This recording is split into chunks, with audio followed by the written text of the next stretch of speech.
Hello everyone, welcome.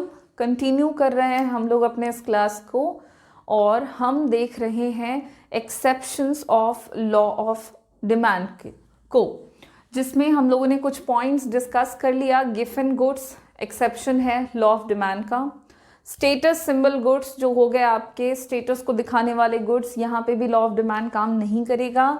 Fear of shortage, अगर हमें डर है कि भाई सामान शॉर्ट करने वाला है मार्केट में, हम इस केस में भी हायर प्राइस पे ज़्यादा क्वांटिटी डिमांड कर देते हैं और लॉ ऑफ डिमांड काम नहीं करता।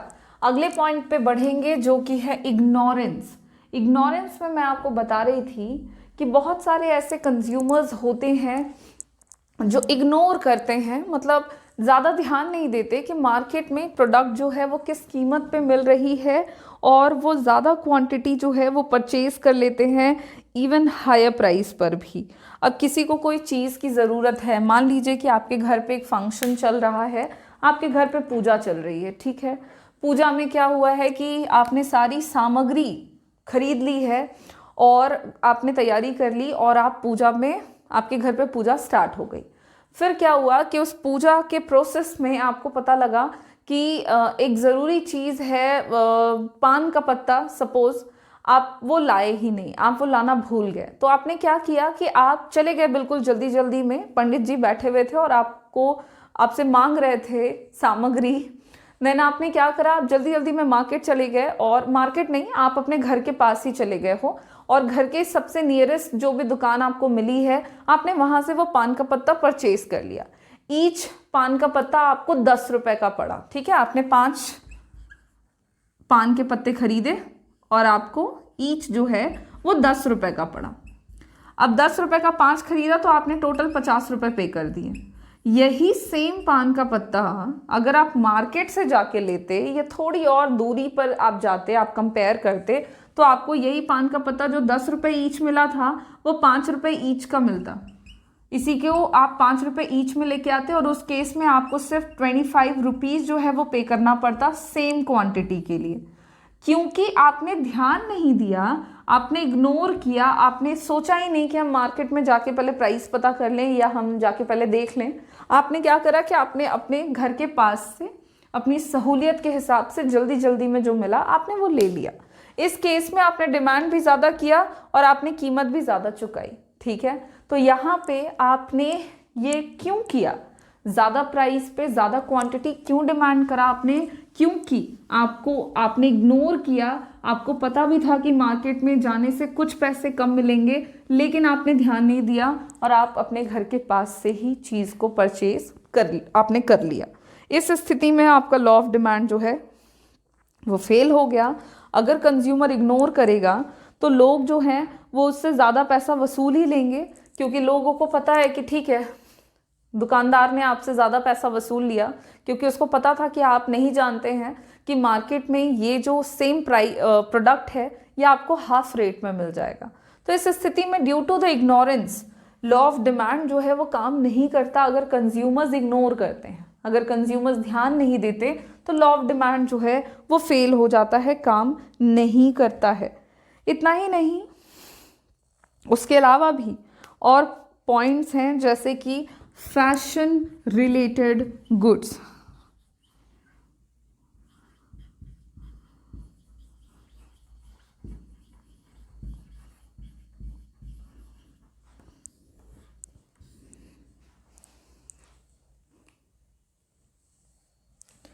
फैशन रिलेटेड गुड्स का मतलब हो गया कि लोग जो हैं वो उस तरह के गुड्स के डिमांड को बढ़ाते हैं जो कि फैशन में चल रहा हो, ठीक है। फैशन में जो चीज़ें चल रही हैं, जो ट्रेंडिंग कर रही हैं, ट्रेंड में चल रही हैं, उसके डिमांड को लोग बढ़ाते हैं। जैसे कि goods related to fashion do not follow the law of demand and their demand increases even with a rise in their price, ठीक।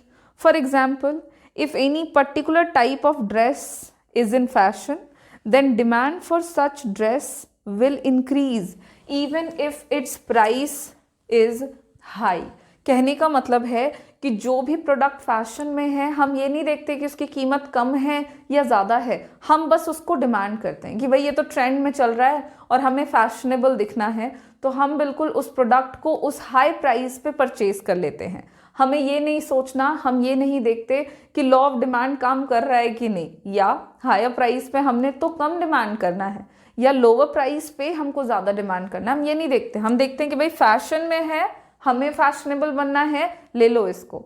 तो इस तरह से सपोज करो कोई भी प्रोडक्ट है, कोई पर्टिकुलर प्रोडक्ट है, ड्रेसिंग आइटम है, और आप देख रहे हो कि वो अभी बहुत ट्रेंड कर रहा है, बहुत फैशन में है, तो वो आपको डेफिनेटली महंगा मिलेगा और आप उसके डिमांड को बढ़ा दोगे बिना ये केयर किए कि उसकी कीमत ज़्यादा आपसे वसूली जा रही है। तो इस केस में लॉ ऑफ डिमांड काम बिल्कुल नहीं करता है अगर हमें फैशनेबल बनना है और फैशन रिलेटेड गुड्स के बारे में बात कर रहे हैं। तो नेक्स्ट पॉइंट है necessities of life.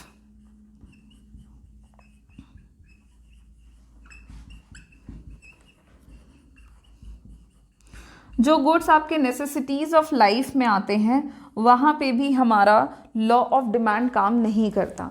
Necessities of life में देखिए बहुत सारे प्रोडक्ट आते हैं, बट मेनली हम लेके चलेंगे जैसे कि मेडिसिन्स हो गए, आपके कमोडिटीज़ जैसे कि हो गए आपके मेडिसिन्स हो गए, मैच बॉक्सेस हो गए, सॉल्ट हो गया, इस तरह के जो प्रोडक्ट हैं ये नेसेसिटीज़ में आते हैं। ठीक है, हालांकि नेसेसिटीज़ में फूड को कंसिडर किया जा सकता है, बट उससे भी ज़्यादा अगर हम नेसेसिटीज़ की बात करें तो मेडिसिन्स को आप लेकर के अच्छे से इस कॉन्सेप्ट को समझ सकते हो। एंड नेसेसिटीज़ ऑफ लाइफ में लॉ ऑफ डिमांड काम नहीं करता, क्योंकि लॉ ऑफ डिमांड तो बात करता है हायर होगा प्राइस देन लोअर होगा डिमांड, एंड लोअर होगा प्राइस देन हायर होगा डिमांड। बट जब हम बात करते हैं नेसेसिटीज़ की, तो नेसेसिटीज़ का मतलब ही हो गया वैसी चीज़ें जो भाई ज़रूरी हैं।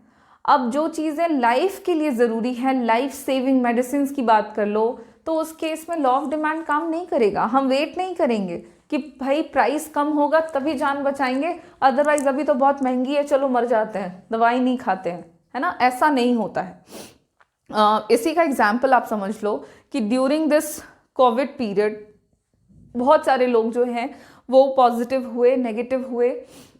तो जितने भी लोग पॉजिटिव हो गए उन्होंने ये नहीं देखा कि भाई मार्केट में दवाइयाँ जो है वो महंगी मिल रही है तो हम इसको अभी नहीं परचेज करेंगे, दवाइयाँ जब सस्ती होगी हम तब परचेज करेंगे। ऐसा नहीं किया लोगों ने अपने अकॉर्डिंग टू नीड दवाइयों का डिमांड करा और दवाइयों को कंज्यूम किया और अपने आप को ठीक कर लिया। तो ये हो गए नेसेसिटीज़ ऑफ लाइफ, जहाँ पे लॉ ऑफ डिमांड काम नहीं करता है, और इस तरह से लॉ ऑफ डिमांड के एक एक्सेप्शन में आ जाता है necessities of life. Next point, और कह सकते हो आप लास्ट पॉइंट हो जाएगा, change in weather. Next exception के तौर पर हम लेंगे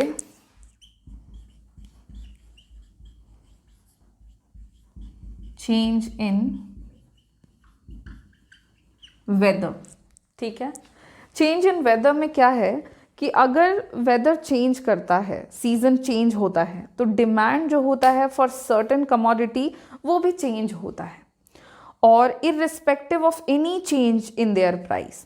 डिमांड चेंज करता है लेकिन उसके प्राइस में चेंज के अकॉर्डिंग नहीं, बल्कि वेदर में चेंज के अकॉर्डिंग। ठीक है, फॉर एग्जाम्पल अम्ब्रेला का जो डिमांड है वो बढ़ता है रेनी सीजन में बिना उसकी कीमत में कमी हुए। अगर बारिश का मौसम आ गया है तो उसकी कीमत वही रहेगी, लेकिन फिर भी उसका डिमांड जो है वो बढ़ जाएगा। ठीक है, या अगर विंटर टाइम आ चुका है, विंटर सीजन आ चुका है, तो क्लोथिंग आइटम्स जो हैं वो आपको सस्ते नहीं मिलेंगे, लेकिन फिर भी आप उसका डिमांड बढ़ाओगे। क्यों? क्योंकि वेदर में चेंज आया है, मौसम चेंज हो गया है और आप उसके अकॉर्डिंग अपनी ज़रूरतों को पूरा करना चाहते हो।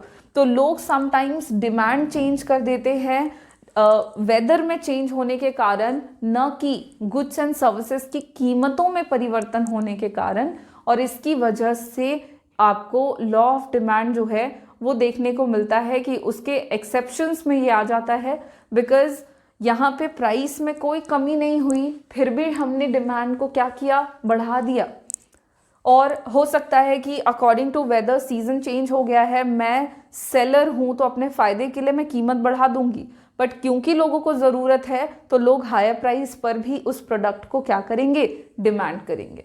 तो प्राइस के बढ़ने पर भी डिमांड बढ़ता है या प्राइस के कम नहीं होने पर भी डिमांड बढ़ता है, और इस तरह से चेंज इन वेदर एक इम्पॉर्टेंट एक्सेप्शन में आता है लॉ ऑफ डिमांड के। और ये कुछ पॉइंट्स में हम लोगों ने लॉ ऑफ डिमांड के एक्सेप्शंस को डिस्कस किया। लॉ ऑफ डिमांड जो है इसके एक्सेप्शंस आपको याद रखने हैं, और इस तरह से आपका जो लॉ ऑफ डिमांड है इसका टॉपिक जो है ये यहाँ पे फुल एंड फाइनल फिनिश होता है। लॉ ऑफ डिमांड में आप याद रखोगे उसके मीनिंग को, एजम्पशंस को, एक्सप्लेनेशन को, उसके कॉजेस को एंड उसके एक्सेप्शंस को। अब इसके बाद नेक्स्ट क्लास में हम लोग मूवमेंट एंड शिफ्टिंग की बात करेंगे, यानी कि डिमांड कर्व में होने वाले चेंज को डिस्कस करेंगे। हमारा नेक्स्ट टॉपिक रहेगा चेंज इन डिमांड कर्व, और उसके अंदर हम दो टॉपिक कवर करेंगे, एक तो मूवमेंट अलोंग डिमांड कर्व और दूसरा shift in demand curve.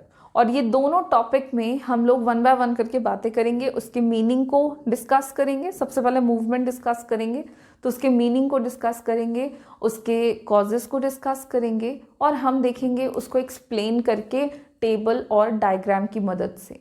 Same process repeat करेंगे शिफ्ट इन डिमांड कर्व के साथ, और उसके कारणों के साथ साथ हम उस टॉपिक को भी फिनिश कर लेंगे। तो ये सारे काम जो हैं ये हम हमारे नेक्स्ट क्लास में करेंगे। आज के क्लास को हम यहीं पे फिनिश करेंगे। Thank you.